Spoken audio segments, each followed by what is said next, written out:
എന്നാണ് ഈ പറയുന്നത്. അതല്ലാതെ ഇവിടെ ആരെങ്കിലും മറ്റെന്തെങ്കിലും അസൂയ കൊണ്ടോ ആർക്കെങ്കിലും വേറെ ഏതെങ്കിലും വിധത്തിൽ പുരോഗതി കിട്ടുന്നതിനോ അല്ല. ഇന്ന് എൻ്റെ സംസാരം മുഴുമിക്കാൻ എനിക്ക് കഴിയുമോ എന്ന് എനിക്കുറപ്പില്ല. നമുക്കാർക്കും ഉറപ്പില്ലല്ലോ. സെക്കൻഡ് കണക്കിന് യാതൊരു ഗ്യാരണ്ടിയും ഇല്ലാത്തവരല്ലേ മനുഷ്യരായ നമ്മൾ. അതിന് രോഗം വേണ്ട, പ്രായം വേണ്ട, പ്രായഭേദമില്ലാതെ ലിംഗഭേദമില്ലാതെ ആരോഗ്യവും അനാരോഗ്യവുമെന്നും വകവെക്കാതെ തന്നെ എത്രയെത്ര മരണങ്ങളാ വരുന്നത്. നിപ്പ കൊണ്ടുപോകുന്നു എന്ന ഭീതിയിലാണ് നമ്മളുള്ളത്. നമ്മുടെ കേരളത്തിൽ രോഗത്തിൻ്റെ പകർച്ചയുണ്ട്, മഴക്കാലത്തിൻ്റെ പല കെടുതികളുണ്ട്. റഹ്മാനായ റബ്ബിനോടല്ലാതെ നമുക്കാരോടാ പറയാറുള്ളത്? നമ്മെ രക്ഷിക്കുവാൻ ഇവിടെ ഒരു ശൈഖിനും കഴിയില്ല, ഒരു ജാറത്തിനും കഴിയില്ല. ഒരു വ്യക്തമായിട്ട് തന്നെ ഒരു വലിയെന്ന് പറയുന്ന ആരുടെയൊക്കെ മഖാമുകളും ജാറങ്ങളും ദർഗകളും ഉണ്ടോ? ആരോട് തേടിയിട്ടും കാര്യമില്ല. റബ്ബിനല്ലാതെ നമ്മെ രക്ഷപ്പെടുത്താനാവില്ല. അതുകൊണ്ട് നമ്മുടെ നിത്യജീവിതത്തിൽ നമ്മൾ അതാ ദുആ ചെയ്യുന്നുണ്ട് അല്ലാഹുവിനോട്. അല്ലാഹുവേ, ഏതെല്ലാം വിധത്തിലുള്ള രോഗങ്ങളുണ്ടോ അതിൽ നിന്നെല്ലാം നീ എന്നെ കാത്തുകൊള്ളണം. اللهم إني أعوذ بك من البرص والجنون والجذام وسيء الأسقام. എത്രയെത്ര ദുആകളാണ്, എനിക്ക് വിശദീകരിക്കാൻ നേരമില്ല. നമ്മുടെ നിത്യജീവിതത്തിലെ പ്രാർത്ഥനകൾ നോക്ക്. ഞാൻ ആദ്യം നിങ്ങളോട് സൂചിപ്പിച്ചതെന്താ? ഖുർആനിൽ കാണുന്ന ധാരാളം ദുആകൾ, നമ്മുടെ നബിമാര് നടത്തിയ ദുആകൾ. അയ്യൂബ് നബി അലൈഹിസ്സലാമിന്റെ ദുആ, രോഗം വന്നപ്പോ, കഷ്ടപ്പാട് വന്നപ്പോ അള്ളാഹിനോട് പറയാണ്, അല്ലാ എനിക്ക് അസുഖം ബാധിച്ചിട്ടുണ്ട്, നിന്നോടെ എനിക്ക് പറയാനുള്ളൂ, അർഹമുർ റഹീമീനായ റബ്ബേ, നീ എന്നോട് കരുണ കാണിക്കണേ, എനിക്ക് വിഷമം ബാധിച്ചിരിക്കുന്നു, എനിക്ക് ശിഫ നൽകണം. മക്കളില്ലാത്ത ദമ്പതിമാര് എവിടെയൊക്കെ പോയിട്ടാ തൊട്ടില് കെട്ടുന്നത്, ഏതൊക്കെ ജാറത്തിലേക്കാ നേർച്ച നേരുന്നത്, എവിടെയൊക്കെ പോയിട്ടാണ് ജാറം മൂടുന്നത്, ഏതൊക്കെ ജാറത്തിലേക്കാണ് ലക്ഷങ്ങൾ കൊണ്ടുപോയി ഇടുന്നത്, ഏതൊക്കെ സ്ഥലങ്ങളിലുള്ള ആളുകളോടാണ് അവർ വിളിച്ചു പ്രാർത്ഥിച്ചു കൊണ്ടിരിക്കുന്നത്, ആരുടെ ഏത് രൂപത്തിലുള്ള പ്രാർത്ഥനകളൊക്കെയാണ് ലോകത്തെന്ന് കാണുന്നത്. പക്ഷേ നമ്മുടെ നേതാവായ ഇബ്രാഹിം അലൈഹിസ്സലാം അരുമ സന്താനത്തിന് വേണ്ടി തേടിയത് കഴിഞ്ഞകാല നബിയായ നൂഹ് നബിയോടല്ലല്ലോ. മഹാനായ സക്കരിയ അലൈഹിസ്സലാം അരുമ സന്താനത്തിന് വേണ്ടി തേടിയത് തന്റെ മുമ്പ് കഴിഞ്ഞുപോയ ഇബ്രാഹിം അലൈഹിസ്സലാമിനോടല്ലല്ലോ. മറിച്ച് അവരൊക്കെ തേടിയത് സക്കരിയ അലൈഹിസ്സലാമിന്റെ ദുആ നോക്കൂ. റബ്ബി ഹബ്ലി മിൻ ലദുൻക ദുർരിയതൻ തയ്യിബാ ഇന്നക സമീഉദ് ദുആ. ദുആ കേൾക്കുന്നവനായ അല്ലാഹുവേ, നീ മാത്രമാണ് ദുആ കേൾക്കുന്നവൻ. വേറെ ആരും എന്റെ ദുആ കേൾക്കാനില്ല. ദുആ കേട്ട് ഉത്തരം ചെയ്യാൻ അല്ലാഹ് നീയേ ഉള്ളൂ. അതുകൊണ്ട് നിന്റെ അടുക്കൽ നിന്ന് എനിക്ക് നല്ലവരായ മക്കളെ തരണം. റബ്ബിനോടല്ലേ തേടുന്നത്. അവര് മറ്റാരുടെയെങ്കിലും ദർഗ കേടിപ്പോകാൻ, അന്നവിടെ ദർഗയുടെ സംസ്കാരം മുസ്ലിമീങ്ങൾക്കില്ലല്ലോ, മറ്റാരെയും തേടുന്ന സംസ്കാരമില്ലല്ലോ. അതുകൊണ്ട് നമ്മുടെയൊക്കെ നേതാക്കന്മാര് അവരാണ്. അതുകൊണ്ട് നമ്മളുടെ ജീവിതത്തിൽ നമ്മൾ ഉണർന്നത് മുതൽ, രാവിലെ നമ്മൾ ഉണരുന്ന നേരത്ത് ചൊല്ലുന്ന ദിക്റുകൾ മുതൽ ഉറങ്ങും വരെ നമുക്ക് ചൊല്ലാൻ എത്രയെത്ര ദിക്റുകളാണ്, എത്രയെത്ര ദുആകളാണ്. ഞാനതൊന്നും വിശദീകരിക്കാൻ നിൽക്കുന്നില്ല, നിങ്ങളൊക്കെ പഠിക്കണം. നമ്മൾ ഉണർന്നത് മുതൽ ഉറങ്ങുന്നത് വരെ ചൊല്ലാനും പറയാനും ദുആ ചെയ്യാനുമൊക്കെ നൂറുകണക്കിന് ദുആകളും ദിക്റുകളും നമ്മുടെ നേതാവായ മുഹമ്മദ് മുസ്തഫ സല്ലല്ലാഹു അലൈഹി വസല്ലം നമുക്ക് പഠിപ്പിച്ചു തന്നിട്ടുണ്ട്. അതൊക്കെ നമ്മുടെ നിത്യജീവിതത്തിൽ നമ്മൾ പാലിച്ചു നോക്കൂ. അതിലെവിടെയും അല്ലാഹുവോടല്ലാത്ത ഒരു വിളിയില്ല, ഒരു ദുആയില്ല, അല്ലാഹുവേ എന്നല്ലാത്ത ഒരു പ്രാർത്ഥനയില്ല. ഏതെങ്കിലും ഒരു നബിയുടെ ഹക്ക് കൊണ്ട്, ബർക്കത്ത് കൊണ്ട്, ജാഹ് കൊണ്ട് എന്നോ, അല്ലെങ്കിൽ ആ നബിയെ വിളിച്ചുകൊണ്ട്, നബിയെ നിങ്ങൾ നിങ്ങളോടിതാ ഞാൻ എൻ്റെ സങ്കടം പറയുന്നു. അല്ലെങ്കിൽ ബദരീങ്ങളെ, മുഹീദ്ദീൻ ശൈഖേ, മമ്പറത്തങ്ങളെ, CM മടവൂരെ, ഇങ്ങനെയുള്ള പലരെയും വിളിച്ചിട്ട് നിങ്ങളൊന്ന് എൻ്റെ കാര്യം അള്ളാനോട് പറയണം, എനിക്ക് അള്ളാനോട് നേരിട്ട് ചോദിക്കാൻ പറ്റൂല എന്ന് പറയുന്ന ഒരു രീതി നമ്മുടെ നിത്യജീവിതത്തിലെ പ്രാർത്ഥനയിൽ, മുസ്ലിമീങ്ങൾ ചൊല്ലുന്ന പ്രാർത്ഥനയിലില്ല. മറിച്ച് പലരും കെട്ടിയുണ്ടാക്കിയ ചില പാള കിതാബുകളിലും അവരിൽ പലരുമൊക്കെ ഉണ്ടാക്കിയ പലതിലും കാണാമെന്നുള്ളതല്ലാതെ ഇസ്ലാമിൻ്റെ പ്രമാണമായ പരിശുദ്ധ ഖുർആൻ, നബി സല്ലല്ലാഹു അലൈഹി വസല്ലമിൻ്റെ ഹദീസുകൾ, അത് മനസ്സിലാക്കിയ സ്വഹാബത്തിൻ്റെ കൃത്യമായ ജീവിതം, അതിലൊന്നും നമുക്കത് കാണാൻ കഴിയൂല. പറഞ്ഞതിൻ്റെ ചുരുക്കം എന്താണ്? നേർക്ക് നേരെ അള്ളാഹുവിനോട് പ്രാർത്ഥിച്ചുകൂടാ. കാരണം എന്താണ്? നേർക്ക് നേരെ അള്ളാഹുവിനോട് ചോദിച്ചാൽ അള്ളാഹു തആല നമുക്ക് ഉത്തരം തരൂല. മറിച്ച് ഏതൊരു വിഷയത്തിലും ആദ്യം നബി തങ്ങളോട് വിളിക്കണം എന്നാണ് ഇന്ന് പറഞ്ഞുകൊണ്ടിരിക്കുന്നത്. നമ്മളൊരു തെറ്റ് ചെയ്താൽ അള്ളാഹുവേ പൊറുക്കണേ എന്ന് പറഞ്ഞൂടത്രേ. പിന്നെ എന്ത് വേണം? ആ ദുആക്ക് ഉത്തരം ഉറപ്പില്ല. പിന്നെ എന്ത് വേണം? ആദ്യം റസൂലുള്ളാഹിനെ വിളിക്കണം. യർതകബ്തു അലൽ ഖതാ ഗൈറ ഹസ്രിൻ വഅദദ് ലക അഷ്കൂ ഫീഹി യാ സയ്യിദി ഖൈറൻ നബി. കുറ്റമെന്ന വാഹനമിൽ അറ്റമില്ലാതെറി ഞാൻ അങ്ങയോടന്യായം ഞാൻ സയ്യിദി ഖൈറൻ നബി. നബി സല്ലല്ലാഹു അലൈഹി വസല്ലമയോട് പറയണമത്രേ, അല്ലാഹ് പൊറുക്കണേ എന്ന് പറഞ്ഞാൽ ഉത്തരം കിട്ടും എന്ന് ഉറപ്പില്ല എന്ന് പച്ച മലയാളത്തിൽ ഇവിടെ ഖുർആൻ വ്യാഖ്യാനം എന്ന പേരിൽ ഒരു മുസ്ലിയാരി എഴുതി വെച്ചിരിക്കുന്നു. അതേപോലെ തന്നെ നമ്മൾ അള്ളാഹുവിനോടൊരു കാര്യം ചോദിക്കുമ്പോൾ ചോദിക്കുന്ന കാര്യം നേടാൻ ഏറ്റവും നല്ലത് മഹാത്മാക്കൾ മുഖേനയാണെന്ന് കൃത്യമായി മനസ്സിലാക്കണമെന്നും, കാരണം അതിലെ കാര്യം നേടുമെന്ന ഉറപ്പുള്ളൂ, അല്ലാതെ നേരിട്ട് ചോദിച്ചാൽ കാര്യം നേടുമെന്ന ഉറപ്പില്ല എന്നൊക്കെ ഇവിടെ എഴുതുന്ന പ്രസംഗിക്കുന്ന ആളുകളെ കുറിച്ച് നിങ്ങളൊന്ന് മനസ്സിലാക്കണം പ്രിയമുള്ളവരെ. ഇത് എവിടുത്തെ ഇസ്ലാമാണ്? ആരാണിത് പഠിപ്പിച്ചത്?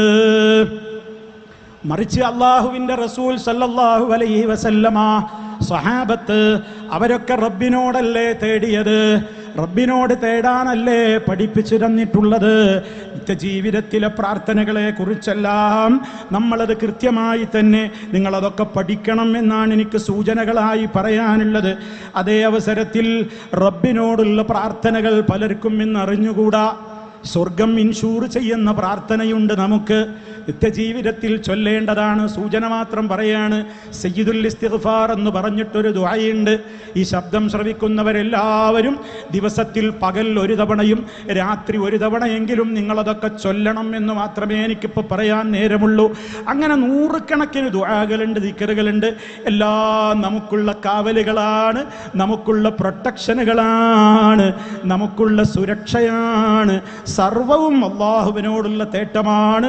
എന്നാൽ അള്ളാഹുവിനെ വിളിക്കുന്നതിനേക്കാൾ ആളുകൾക്കിന്ന് ഇഷ്ടം മറ്റുള്ളവരെ വിളിക്കലാണ്. അതിനുവേണ്ടി അവരെന്ത് ചെയ്യുന്നു? ആരെങ്കിലും മരിക്കുമ്പോഴേക്കതാ ദർഗകൾ കെട്ടുകയാണ്. ഈ ബാംഗ്ലൂരിൽ നിന്ന് സംസാരിക്കുമ്പോൾ എൻ്റെ ബാംഗ്ലൂർ പ്രവാസികളോട് ഞാൻ വിശദീകരിക്കേണ്ടതില്ല. മുഴത്തിന് ജാറങ്ങളാണ്, ദർഗകളാണ്, മഖാമുകളാണ്. അവിടെ എന്തൊക്കെയാണ് നടന്നുകൊണ്ടിരിക്കുന്നത്? ഖബറുകൾ കെട്ടിപ്പടുക്കുന്നുണ്ട്, അതുപോലെ തന്നെ അതിന്മേൽ അലങ്കാരങ്ങൾ വെക്കുന്നുണ്ട്, നിലവിളക്ക് കൊളുത്തുന്നുണ്ട്, ജനങ്ങൾ തൊട്ടുമുത്തുന്നുണ്ട്, തടകുന്നുണ്ട്, ജാറം മൂടുന്നുണ്ട്, പൂ വിതറുന്നുണ്ട്, തവാഫ് ചെയ്യുന്നുണ്ട്, നേർച്ചപ്പെട്ടി വെച്ചുകൊണ്ട് നേർച്ചപ്പണം നിക്ഷേപിക്കുന്നുണ്ട്, കൊടിയെടുത്തുകൊണ്ട് ശരീരത്തിൽ ഒഴിയുന്നുണ്ട്, തൊട്ടിൽ കെട്ടാൻ പോകുന്നുണ്ട്, ചന്ദനക്കുടവും തലയിലേറ്റിക്കൊണ്ട് ജാറത്തെ വലം വയ്ക്കുന്നുണ്ട്, മയിൽപീലി കൊണ്ട് ബറക്കത്തെടുക്കുവാൻ അത് ശരീരത്തിലും തലയിലും ഒഴിയുവാൻ വേണ്ടി ശ്രമിക്കുന്നുണ്ട്. എണ്ണിയാലൊടുങ്ങാത്ത ദുരാചാരങ്ങൾ എന്ന് ജാറങ്ങളുടെ പേരിലുണ്ടെങ്കിൽ ഇതാരുടെ സംസ്കാരമാണ് പ്രിയപ്പെട്ടവരെ? നമ്മൾ ലാ ഇലാഹ ഇല്ലല്ലാഹ് എന്ന് പറയുന്നതിൻ്റെ കൂടെ മുത്ത മുസ്തഫയെ കുറിച്ച് മുഹമ്മദുർ റസൂലുള്ളാഹ് എന്ന് നമ്മൾ പറയുന്നില്ലേ? ആ മുഹമ്മദ് നബി സല്ലല്ലാഹു അലൈഹി വസല്ലമിനോട് നമുക്ക് മഹബത്തുണ്ടോ? അവിടുന്ന് മരിക്കുന്ന നേരത്ത് പോലും പറഞ്ഞതെന്താ? അള്ളാഹുവിന്റെ ശാപമാണ്. അതുപോലെ തന്നെ ഗൗരവത്തോടെയാണ് പറഞ്ഞത്. എന്ത്? ഒരു വിഭാഗം ആളുകളതാ, യഹൂദികളും നസറാനികളും അവരുടെ അമ്പിയാക്കന്മാര് മരണപ്പെട്ടപ്പോൾ അവരാ ഖബറുകളതാ എടുപ്പുണ്ടാക്കി അവിടെ സുജൂദ് ചെയ്യുന്ന ഇടങ്ങളാക്കി, മസ്ജിദുകളാക്കി, ആരാധനാ കേന്ദ്രങ്ങളാക്കി. അവർക്ക് ശാപമുണ്ടാകട്ടെ എന്ന് നബി സല്ലല്ലാഹു അലൈഹി വസല്ലം പറഞ്ഞു. അതേ അവസരത്തിൽ മുസ്ലിമിന്റെ ഖബർ എപ്രകാരമായിരിക്കണമെന്ന് പഠിപ്പിച്ചു.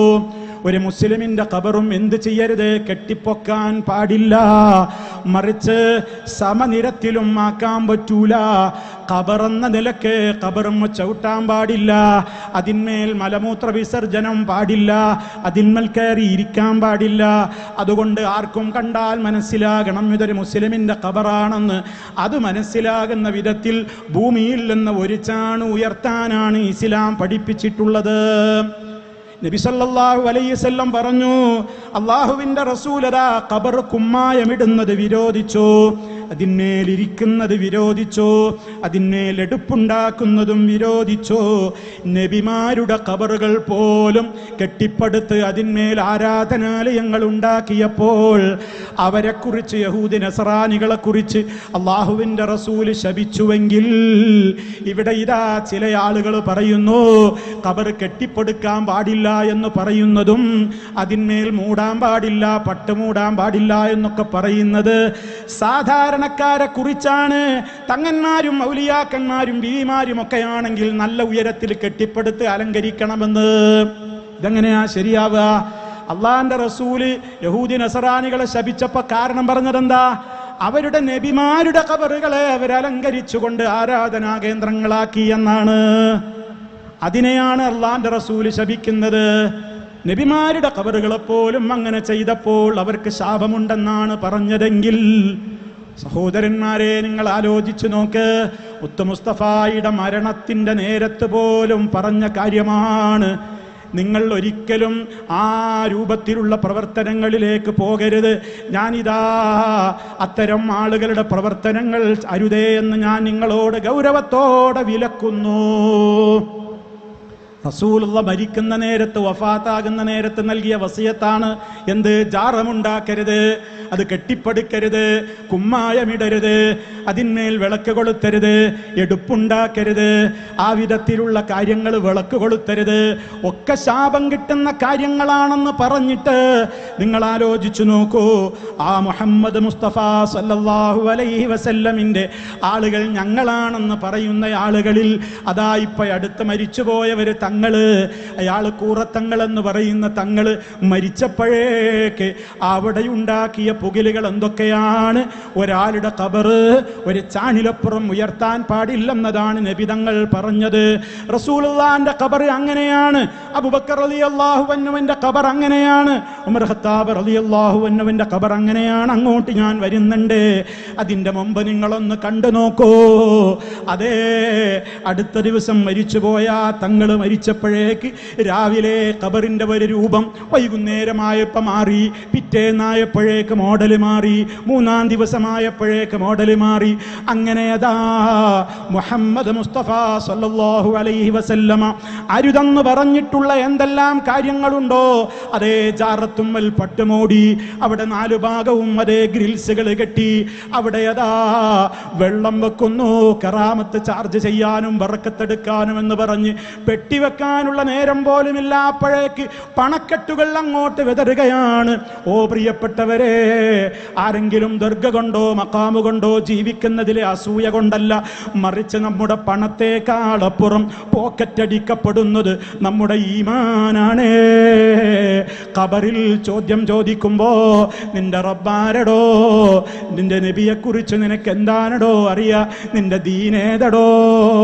ആ ചോദ്യത്തിന്റെ മുമ്പിൽ മുഹമ്മദ് മുസ്തഫ സല്ലല്ലാഹു അലൈഹി വസല്ലമയുടെ വഫാത്തിന്റെ നേരത്ത് നൽകിയ അന്തിമമായ വസിയത്തിനെ പോലും കാറ്റിൽ പറത്തിക്കൊണ്ട് ജാറം നിർമ്മിച്ച് ഭൂമിയിൽ നിന്ന് ഒരു ചാണിലപ്പുറവും കെട്ടിപ്പടുത്ത് അതേ കുമ്മായമിട്ട് അതിന്മേൽ താബൂത്ത് വെച്ച് പെട്ടി വെച്ച് അതിന്മേൽ പിന്നെ പട്ടുമൂടി അവിടെ പിന്നെ അങ്ങനെ ദർഗയും പൂമാലകളും പടവേറും നേർച്ചകളും ഒക്കെ ചാർത്തിയിട്ട് നാലുഭാഗം ഇരുന്നു കൊണ്ട് പിന്നെ അയാളെ കുറിച്ച് ഇല്ലാത്ത പലതും പറഞ്ഞ് അയാളെ വിളിച്ചു തേടുവാനുള്ള ആഹ്വാനങ്ങളിലേക്ക് ജനമെത്തുന്ന രൂപം കണ്ടില്ലേ?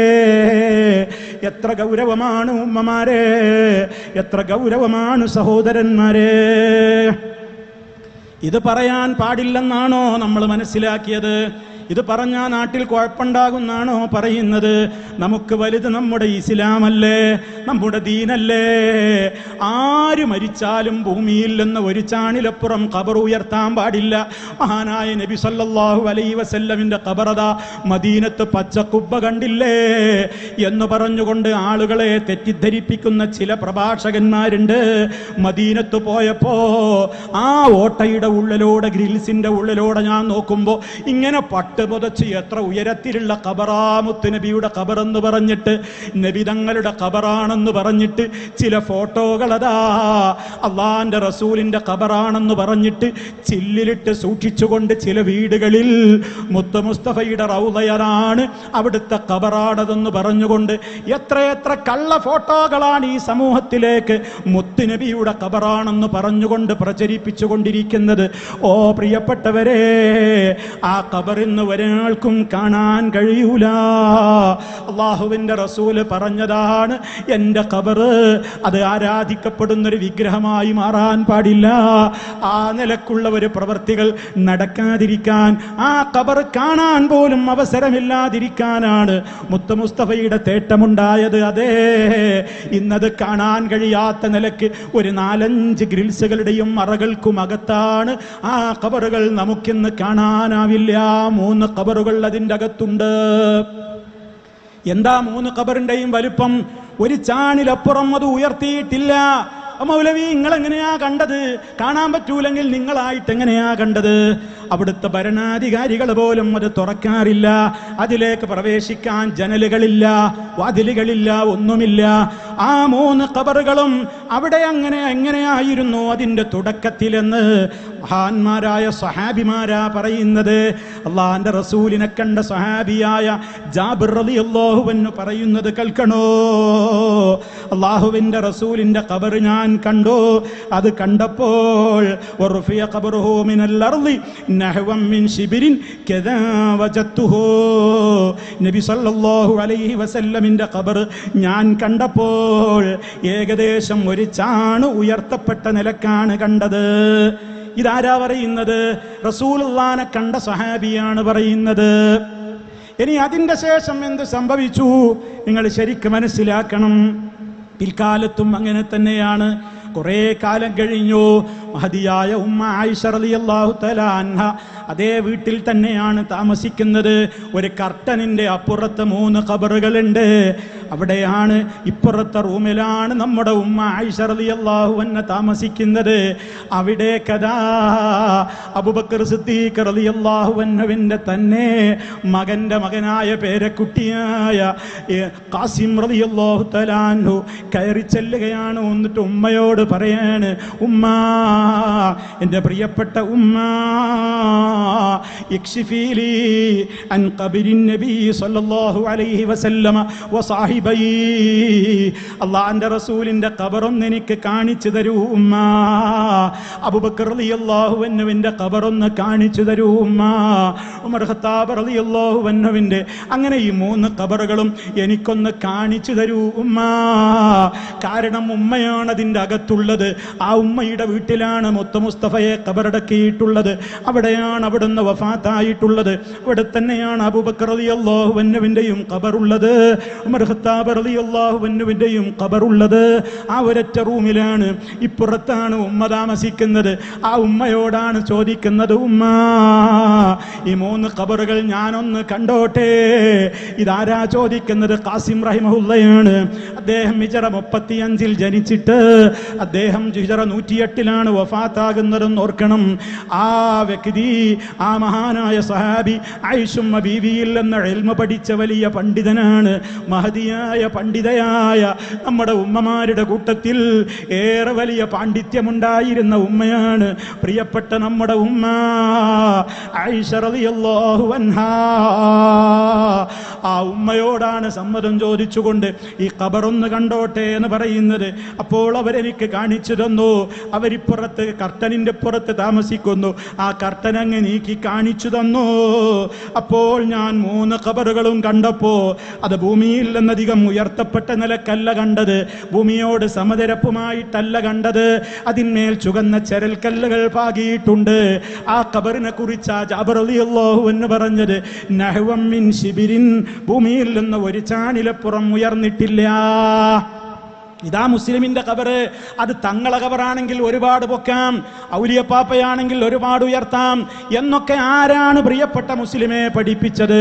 മുത്ത മുസ്തഫയേക്കാൾ ലോകം കണ്ട ഒരു വലിയ നേതാവിന് ലോകത്ത് ജനിക്കാനുണ്ടോ? ജനിച്ചവരുടെ കൂട്ടത്തിലുണ്ടോ?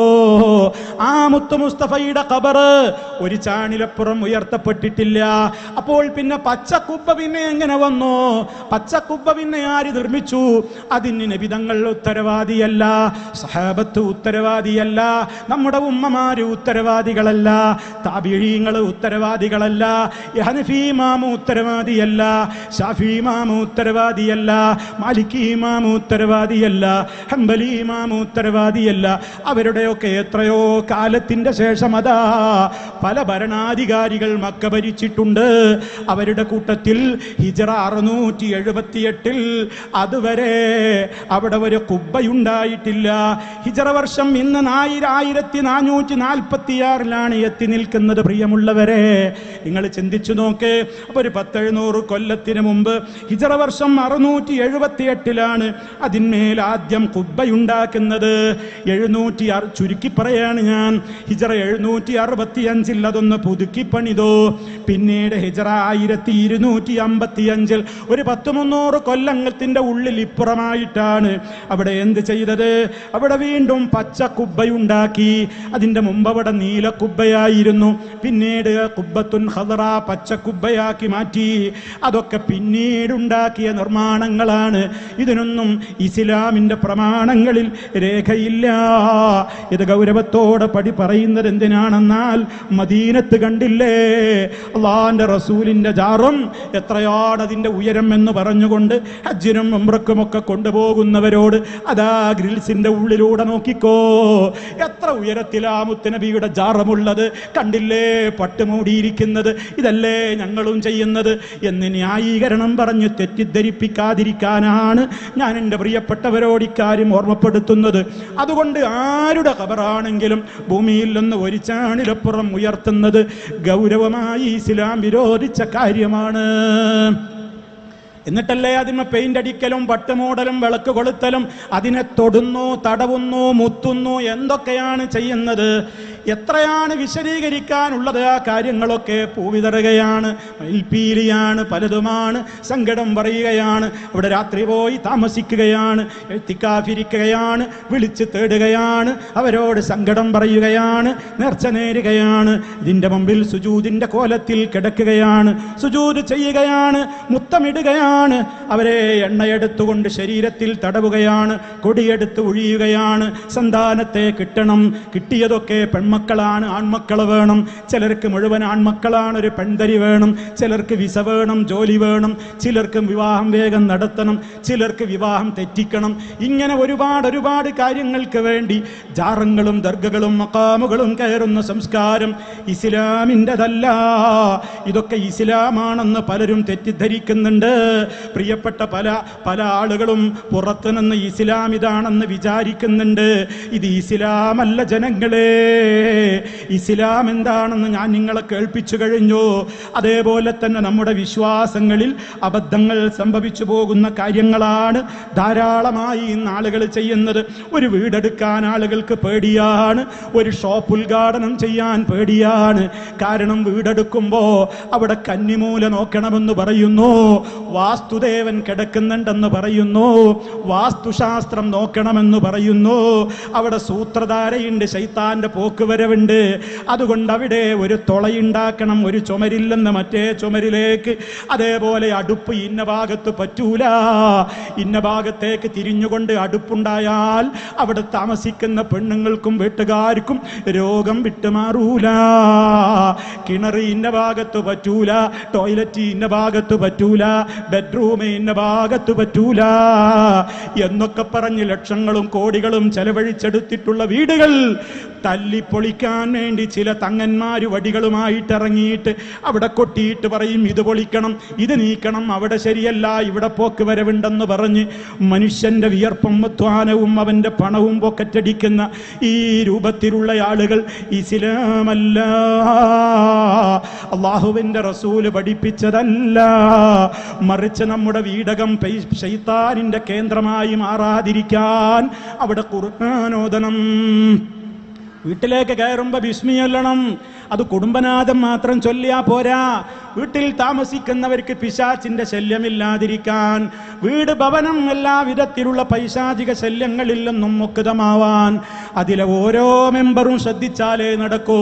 ഞാൻ മാത്രം ശ്രദ്ധിച്ചിട്ട് കാര്യമില്ല, എൻ്റെ ഭാര്യ ശ്രദ്ധിക്കണം, മക്കൾ ശ്രദ്ധിക്കണം, വീട്ടിൽ കയറുന്നവരൊക്കെ ശ്രദ്ധിക്കണം. എന്താ വേണ്ടത്? ബിസ്മി ചൊല്ലിയിട്ടേ കയറാവൂ. ബിസ്മി അല്ലാതെ വീട്ടിലേക്ക് ഒരാൾ കയറിയാൽ ഞാൻ ബിസ്മിയൊല്ലിയ ശൈത്താൻ പുറത്താണ്, ഞാൻ ബിസ്മിയൊല്ലിയ ശൈത്താൻ പുറത്താണ്. പക്ഷേ അതാ രണ്ടാമത് കയറി വരുന്നു വേറൊരാൾ, അയാൾ ബിസ്മിയൊല്ലിയില്ല, ശൈത്താന് പ്രവേശനമുണ്ട്. അപ്പൊ കുടുംബങ്ങൾ ഇത് കുടുംബ സദസ്സാണ്, എല്ലാവരും ഇത് ശ്രദ്ധിക്കണം. വീട്ടിലേക്ക് കയറുമ്പോൾ ബിസ്മി ചൊല്ലാതെ കയറരുത്, എല്ലാ അംഗങ്ങളും അത് ശ്രദ്ധിക്കണം. ഭക്ഷണം കഴിക്കുമ്പോൾ ബിസ്മി ചൊല്ലാതെ കഴിച്ചാൽ കൂടെ ശൈത്താനും പങ്കുപറ്റുന്നുണ്ട്. അവിടെ ലഹളകൾ ഉണ്ടാകും, ഭാര്യാഭർത്താക്കന്മാര് തമ്മിൽ സുഖമുണ്ടാവില്ല, എപ്പോഴും പോരാണ്, ബെഡ്റൂമിൽ ഇണക്കമില്ല, സ്നേഹമില്ല, പാപ്പയും മക്കളും തമ്മിൽ എപ്പോഴും വഴക്കാണ്, കുടുംബങ്ങളിൽ സ്നേഹമില്ല, ഭദ്രതയില്ല. അമ്മായി അമ്മക്ക് മരുമകളെ കണ്ടുകൂടാ, മരുമകൾക്ക് അമ്മായി അമ്മയെ കണ്ടുകൂടാ. നാത്തൂൻ പോര് നടക്കുകയാണ്, ചക്കളത്തിപ്പോര് നടക്കുകയാണ്, ഇളയച്ചി മൂത്തച്ചി തർക്കം നടക്കുകയാണ്, ജ്യേഷ്ഠാനുജന്മാര് പരസ്പരം തല്ലിപ്പിരിയുകയാണ്. എന്തേ പ്രശ്നം? അവിടെ പിശാചിന്റെ വളതിലമാകാൻ കാരണക്കാരായിക്കൊണ്ട് നമ്മൾ അള്ളാന്റെ കലാം അവിടെ പാരായണം ചെയ്യുന്ന സ്വഭാവം നമുക്ക് ഇല്ലാതായി. അൽ ബഖറ സൂറത്ത് ഓതണേ, നമ്മുടെ വീടുകളിൽ ഖുർആൻ ഓതണേ. ഖുർആൻ ഓതുന്ന വീടുകളാവണം, അവിടെ ശൈത്താന് പ്രവേശനമുണ്ടാവില്ല. സുന്നത്ത് നിസ്കാരങ്ങൾ ആണുങ്ങളൊക്കെ ജമാഅത്തിന് പള്ളിയിൽ പോയാലും സുന്നത്ത് നിസ്കാരങ്ങളൊക്കെ വീട്ടിലേക്ക് മാറ്റിവെക്കണം. നമ്മുടെ വീട്ടിൽ വെച്ച് നമ്മൾ സുന്നത്ത് നിസ്കരിക്കുമ്പോൾ നമ്മുടെ കുടുംബങ്ങൾക്ക് നമ്മുടെ നിസ്കാരം കാണാൻ കഴിയുന്നു, സുന്നത്തുകൾ പഠിപ്പിക്കാൻ പറ്റുന്നു. നമ്മുടെ വീട്ടിലതാ റബ്ബിന് ഇഷ്ടമില്ലാത്തത് പ്രദർശിപ്പിക്കരുത്. അവിടെ അഴിഞ്ഞാടുന്ന പെണ്ണുങ്ങളുടെ ഫോട്ടോയോ അഴിഞ്ഞാട്ടക്കാരികളായ പെണ്ണുങ്ങളുടെ പാട്ടും കൂത്തും ഡാൻസുകളുമോ നമ്മുടെ വീടുകളിൽ ഉണ്ടാവല്ലേ. കാരണം ശൈത്താന്റെ വളനിലമായി നമ്മുടെ വീടുകൾ മാറും.